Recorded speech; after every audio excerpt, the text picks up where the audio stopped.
बिस्मिल्लाहिर्रहमानिर्रहीम, अस्सलाम वालेकुम। आज 3 अप्रैल है और दिन है सोमवार का। सोमवार का आगाज़ ही पीडीएम सरकार के लिए बड़ा एक मायूस कुन था, क्योंकि उनकी जो सारी हिकमत अमली थी, सारी प्लानिंग थी, उस सारी हिकमत अमली, उस सारी प्लानिंग, वो सारी जो मनसूबाबंदी थी चीफ जस्टिस पाकिस्तान उमर अता बंदियाल साहब और बेंच को ब्लैकमेल करने की, वो मनसूबाबंदी बुरी तरह से नाकाम हो गई है।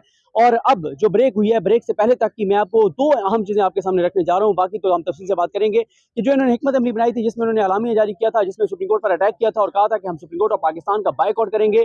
पीडीएम ने यू टर्न ले लिया है और बायकॉट की बात से मुकर गए हैं। ना सिर्फ पीडीएम मुकर गई है, बल्कि हुकूमत के हवाले से, जैसे आपको मैंने कल 4 वकला की राय आपके सामने रखी थी कि उन 4 वकला ने कहा था कि attorney general Pakistan Mansoor Usman Awan boycott नहीं कर सकते, और अगर ये बायकॉट करेंगे तो ये मामला उनके गले पड़ जाएगा। और यही मैंने वीडियो की थी कि मामला इनके गले पड़ सकता है। तो आज वो जो अलामिया है वो इनके गले पड़ा है। आज जैसे ही समाअत का आगाज हुआ और 3 मौजूद जजेस chief justice Pakistan justice Umar Ata Bandial साहब, इजाजुल हसन साहब और मुनीब अख्तर साहब आकर बैठे, तो जैसे ही आकर बैठे तो अटार्नी जनरल पाकिस्तान से पहले फारूक नाइक साहब रोशना पर आए। फारूक नाइक साहब जैसे रोशना पर आए तो इकट्ठे सवाल किए चीफ जस्टिस पाकिस्तान ने भी और मुनीब अख्तर साहब ने भी कि आप किस तरह से रोशना पर खड़े हुए हैं, आपने तो बाइकआउट कर दिया है, तो आपने अगर बाइकआउट कर दिया तो आप कैसे हमारे सामने आ सकते हैं। तो उन्होंने कहा जी नहीं, हमने नहीं किया। उन्होंने कहा ये पीडीएम ने किया है, तो पीडीएम में अगर आप शामिल नहीं है तो आप बता दें। उन्होंने कहा नहीं, हमने बाइकआउट नहीं किया। फिर तीनों वकला आ गए, अकरम शेख साहब भी आ गए, साथ ही कमरान मुर्तजा साहब भी आ गए और फारूक नाइक साहब पहले मौजूद थे। उन्होंने कहा जी हमने बाइकआउट नहीं किया, अगर हम आपके सामने मौजूद हैं तो उसका मतलब है कि हमें आप पर एतमाद है, और जब तक वकालतनामे हम विड्रॉ ना करें तब तक ये नहीं कहा जा सकता कि हमने बाइकआउट कर लिया है। और फिर इस पर इजाजुल हसन साहब ने कहा कि आप कह रहे हैं कि आपने वकालतनामा वापस नहीं लिया, आपने बाइकआउट नहीं किया इस प्रोसीडिंग का, लेकिन जिनके बिहाफ पर आप पेश हो रहे हैं वो अलामिया जारी कर चुके हैं कि हम बाइकआउट कर चुके हैं। और आज अलामिया की जबान पर भी जजेस ने सवाल उठाए। उन्होंने कहा अखबारात में रिपोर्ट हुआ है, 48 घंटे से मीडिया पर चल रहा है कि आप बाइकआउट कर चुके हैं, तो कैसे आप कह सकते हैं कि आपने बाइकआउट नहीं किया। पहले आप क्लैरिफाई करें, आप रिटर्न दें कि आपने बाइकआउट नहीं किया, उसके बाद हम आपको सुनेंगे। ये बहुत बड़ी डेवलपमेंट है, ये बहुत बड़ी पेशरफ्त है कि पीडीएम, जो इनकी पूरी कोशिश थी जजेस को ब्लैकमेल करने की, अदलिया को ब्लैकमेल करने की, दबाव में लाने की, धौंस धमकी, वो सारी की सारी मनसूबाबंदी आज जो है वो नाकाम हो गई। और उसमें अब यही हुआ है कि पीडीएम जो है वो मुकर गई है अपनी इस बात पर कि जनाब हमने बाइकआउट किया है। अब ये कह रहे हैं कि हमने बाइकआउट नहीं किया। और दूसरा, जो अटार्नी जनरल पाकिस्तान है, जैसे ही अटार्नी जनरल पाकिस्तान मंसूर उस्मान अवान साहब रोशना पर आए, क्योंकि चीफ जस्टिस पाकिस्तान ने, इजाजुल हसन साहब ने और मुनीब अख्तर साहब ने पीडीएम के वकला को बात करने से रोकते हुए रोस्टम से हटा दिया और कहा कि पहले आप इस बात को क्लैरिफाई करें कि आपने जो अलामिया जारी किया है, आप अपने उस अलामिया पर कायम हैं या नहीं कायम, पहले इस बात पर आप जो है वो अदालत को मुतमईन करें। उनको जैसे हटाया गया, अटार्नी जनरल पाकिस्तान रोशना पर आए। जैसे अटार्नी जनरल पाकिस्तान रोशना पर आए तो चीफ जस्टिस पाकिस्तान ने उनसे पूछा कि आप भी बाइकआउट कर रहे हैं, तो उन्होंने फौरन कहा कि नहीं जी मैं बाइकआउट नहीं कर रहा, हुकूमत बाइकआउट नहीं कर सकती, हुकूमत रियासत का एक हिस्सा है और हुकूमत अदलिया का बाइकआउट नहीं कर सकती। तो ये तो था पहला हिस्सा जिसमें बड़े बुरी तरीके से हिकमत अमली नाकाम हुई है। कि ये देखें, मैंने आपको जो लास्ट एक सेकंड लास्ट वीडियो में ये आपको बताया था कि यही वजह थी कि शहबाज शरीफ साहब से मीडिया टॉक नहीं करवाई गई थी, शहबाज शरीफ से अनाउंसमेंट नहीं करवाई गई थी, बल्कि जो अनाउंसमेंट की थी वो मौलाना फजल रहमान साहब ने, जो पीडीएम के सरबराह हैं, उन्होंने की थी, क्योंकि वो इस वक्त वो रुकने पार्लियामेंट नहीं है, वो रुकने असेंबली नहीं है। दूसरा, जो मीडिया टॉक कराई गई वो मियाँ नवाज शरीफ से कराई गई। जाहिर है जो इस वक्त इश्तिहारी हैं, मफरूर हैं, पाकिस्तान से भागे हुए हैं, पाकिस्तान के तारों के मतलूब हैं, जो तायात नायल हैं, जिनका पार्लिमानी इस वक्त सियासत में कोई रोल नहीं है, उनसे वहां से मीडिया टॉक करवाई गई। और साथ ही मौलाना फजल रहमान साहब से टॉक करवाई गई।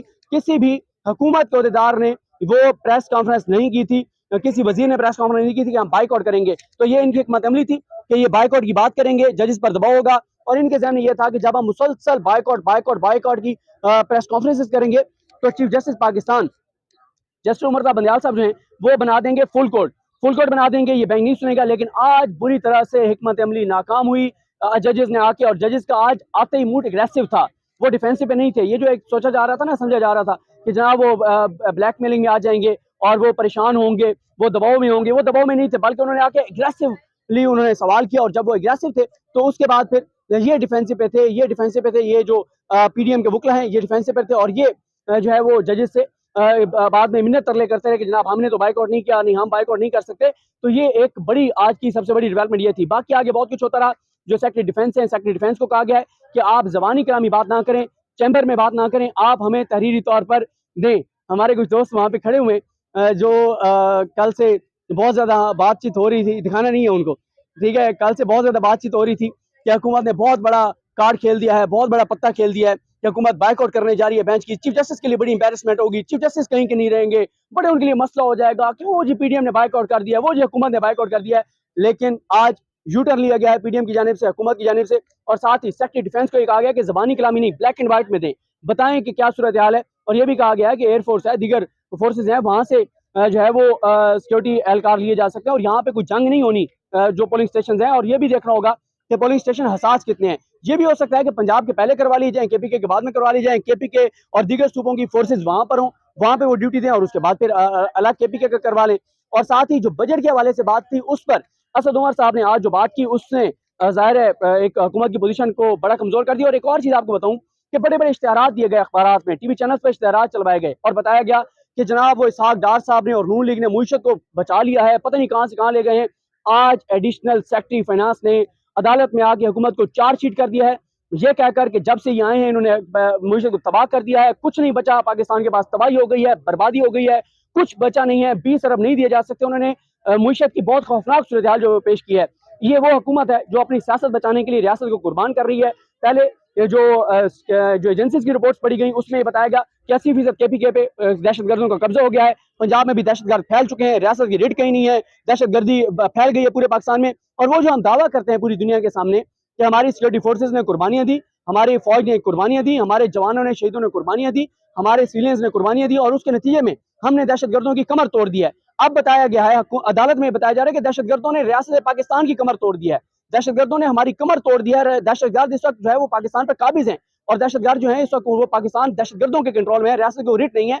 ये बातें की जा रही है सिर्फ इलेक्शन से बचने के लिए।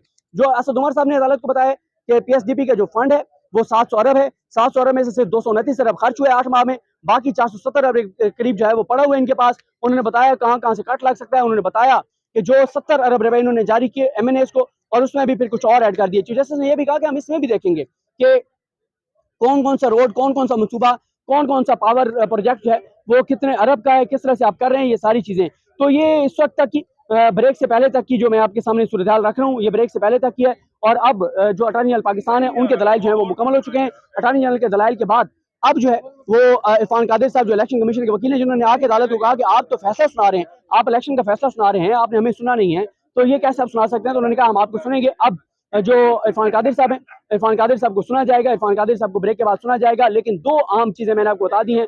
एक मैंने आपको बता दिया कि जो पीडीएम है उसने जो अपना यूटर्न ले लिया है और उन्होंने कहा हमने बाइकआउट नहीं किया, हुकूमत ने भी बाइकआउट नहीं किया और अब वो एतमाद का इजहार कर रहे हैं बेंच के ऊपर। और तीसरा जो मैंने आपको बताया है कि जो एडिशनल सेक्रेटरी फाइनेंस है, सेक्रेटरी फाइनेंस को बताया गया कि उनकी तबीयत नासाज है, उनकी तबीयत ठीक नहीं है। और एडिशनल सेक्रेटरी फाइनेंस ने अदालत को अगर बताया है कि पीडीएम ने मुईशत जो है वो तबाह कर दी है, बर्बाद कर दिया है, कुछ बचा नहीं है कौमी खजाने में। तो ये सूरत हाल है। बहरहाल अभी इंशाल्लाह जब ब्रेक के बाद होगी इरफान कादिर साहब आएंगे और फिर हम इस सारे मामले को देखेंगे। लेकिन इस वक्त तक जो क्योंकि अभी 2:30 बजे जो है वो दोबारा समाअत का बताया गया था कि दोबारा 2:30 बजे समाअत का आगाज होगा, जिसमें इरफान कादिर साहब को जो है वो सुना जाएगा। इरफान कादिर साहब अदालत को आकर और बताएंगे इरफान कादिर साहब को जिस वजह से लाया गया है, जो कानूनी नुकात हैं, आईनी नुकात हैं, उनके ऊपर तो सजील सवाती से बात कर चुके हैं। लेकिन इरफान कादिर साहब को लाने का मकसद यह है कि वो आके अटैक करेंगे, वो जरा जिस तरह एग्रेसिव बात करते हैं ताकि जजेस का तल्ख कलामी हो और वो मीडिया की खबरें बने, चीज़ें बने, वो सारी चीज़ें हों। तो इस वक्त ये जो है वो सूरत हाल है। और अभी जो है वो यहाँ पर ज़ाहिर है PMLN के लोग, PTI के लोग सब जो है यहाँ पर मौजूद हैं और ब्रेक है। ब्रेक के बाद जो है वो 2:30 बजे समाअत का आगाज़ होगा। देखते हैं कि PDM की जानिब से क्या मौक़िफ़ जो है अदालत के अंदर इख्तियार किया जाता है। अदालत ने उनको कहा है वो या तो अगर कहेंगे कि जी हम बिल्कुल बाइकआउट कर रहे हैं या कहेंगे कि नहीं हम बाइकआउट नहीं कर रहे हैं, ये मामला है, जो भी मामला है, लेकिन उनको अदालत को आकर बताना पड़ेगा।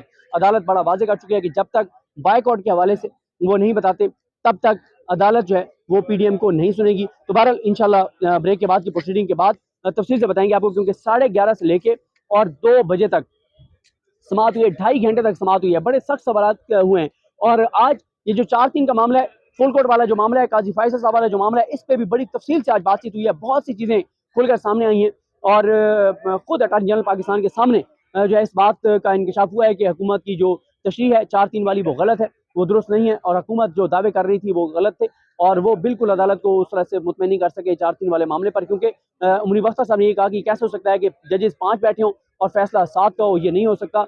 और ये पहली बार हम सुन रहे हैं कि जनाब जजेस जो हैं वो बैठे थे 5 ओपन कोर्ट में और फैसला जो है ये 7 को ऐसे नहीं हो सकता। और जैसे मैंने आपको पहले भी एक वीडियो में बताया था कि अगर ये 7 रुकनी बेंच था तो जब 5 जजेस आकर बैठे थे तो मंसूर अली शाह साहब को और जमाल खान मुंदखिल साहब को उसी का कहना चाहिए था कि 5 नहीं 7 रुकनी बेंच है और बाकी जजेस को आके बैठना चाहिए। या जब फैसला सुनाया जा रहा था कि 3-2 का फैसला है उस वक्त मंसूर अली शाह साहब कह देते कि नहीं ये 3-2 का नहीं है, ये 4-3 का है, लेकिन उस वक्त मंसूर अली शाह साहब ने कोई बात नहीं की, उस वक्त जमाल खान मुस्तफा साहब ने कोई बात नहीं की, और बाद में फिर उन्होंने अपने खिलाफी नोट में ये दावा कर दिया कि ये हम 2 नहीं हैं, हम 4 हैं। जब 2 जजेस बैठे ही नहीं थे कोर्ट में, तो कैसे कहा जा सकता है कि वो 4 थे। तो इंशाल्लाह ब्रेक के बाद जब अभी समाअत शुरू होती है और एंड में तफसील से बात करेंगे। मुझे अपनी दुआ में याद रखें। अल्लाह हम सब कामयाब नासर। अल्लाह हाफ़िज़।